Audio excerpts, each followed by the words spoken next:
In the first part, we saw how Rome rose to power and how Hannibal entered Italy. Now, we continue exactly where we left off. Hannibal is still on Roman soil, and Rome is about to make the most difficult decision in its history. In 205 BC, Scipio was elected consul and turned his attention to Africa. When the Roman army attacked Carthaginian coasts in Africa, Hannibal was recalled to his country. In 200 BC, in the Battle of Zama, victory went to Scipio and the Romans, while Carthage was confined to its North African territories. Under the agreement, Carthage's territories in Spain were transferred to Rome, and the country began transforming from a republic into an empire. After the Second Punic War, Rome gradually began to assert itself in the eastern Mediterranean, becoming particularly involved in political events in the Balkans and Anatolia. During this period, the Kingdom of Macedonia was attacking the Pergamon Kingdom, which was an ally of Rome. The king of Pergamon, in turn, sought help from Rome. Rome secretly harbored hostility toward the Kingdom of Macedonia because of their previous assistance to Hannibal. This request for aid from an ally added even more fuel to the fire. In 197 BC, the Roman army marched into Thessaly and virtually destroyed the army of King Philip V of Macedonia. According to the peace treaty, Thessaly and Caria were left to Rome, while all of Greece came under Roman protection. However, in 179 BC, Perseus, who ascended to the throne, attacked the Pergamon kingdom, a Roman ally, and attempted to assassinate the king. In response, the Roman Senate accused Perseus of violating agreements made between Rome and Macedonia and subsequently declared war on Macedonia once again. The Roman army, consisting of 30,000 soldiers, faced the Macedonian army led by Perseus at the city of Pydna. In the Battle of Pydna, the Roman army emerged victorious, and King Perseus was captured by the Romans. Thus, the Kingdom of Macedonia faded into the pages of history, and all its territories were occupied by the Roman Republic. The elimination of the Macedonian kingdom by Rome led the Achaean League in Istanki to declare war on Rome in 146 BC. Although the Achaean League knew the Roman army was vastly superior, they launched an attack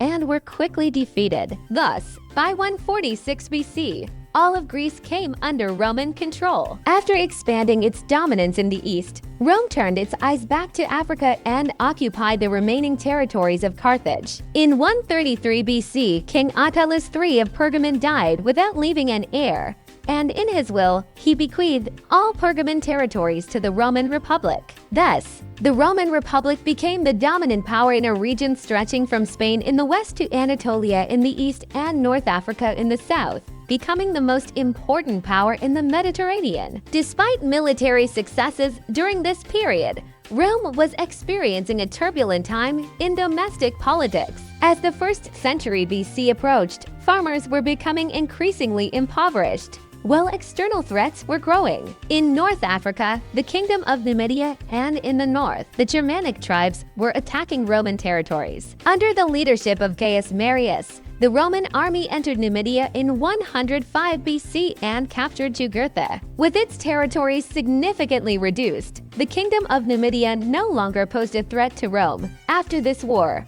Marius turned north and fought a series of successful battles against the Germanic tribes attacking Roman lands in Spain. With the security of their territories in the north and North Africa ensured, the Romans turned their attention back to Anatolia. Mithridates, one of the most powerful kings of Anatolia, openly harbored hostility towards Romans settled in Anatolia. In 88 BC, he ordered the killing of the majority of 80,000 Romans living within his borders, sparking a major war. Although a small Roman army was sent the same year to suppress Mithridates, it was completely destroyed by the Pontic army, causing internal unrest in Rome. Sulla, who was in command of the Anatolian army, was dismissed and replaced by Marius. Extremely angered, Sulla marched to Rome with his army, took control of the country, and declared the consuls who dismissed him enemies of the state. In 82 BC, he was appointed dictator by the Senate to restore state order and reorganize the laws. The dictatorship was a familiar institution to the Romans,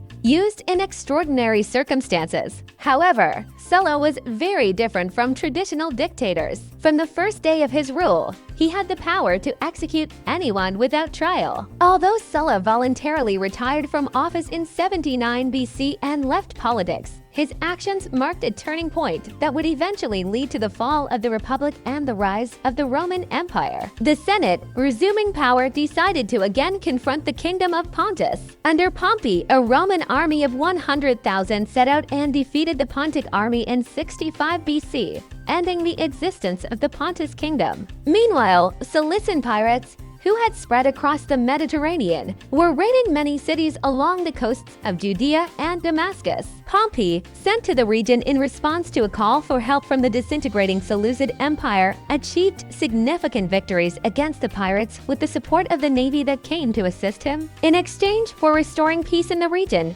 he seized Judea and Damascus on behalf of the Roman Republic. When the year 58 BC arrived, a successful commander in the Roman army had begun to make his name widely known. This commander was none other than Julius Caesar. Caesar was engaged in significant battles around Switzerland to subdue the Gauls in the north. First, he managed to push the Celts northward and then drove the Germanic tribes beyond the Rhine River. By the year 56 BCE, the area extending to the north of present-day France and the territory of Belgium had been cleared of all threats thanks to Caesar and came under Roman control. In 49 BCE, internal conflicts began in the Roman Senate, causing a chaotic environment in the country. During this period, the country's leader, Pompey, initiated investigations against many people for corruption and abuse of power. At the top of this list was the northern governor, Julius Caesar. Seeing this as a conspiracy against him, Caesar took his army and marched on Rome. Although a small Roman force confronted Caesar as he moved south through northern Italy,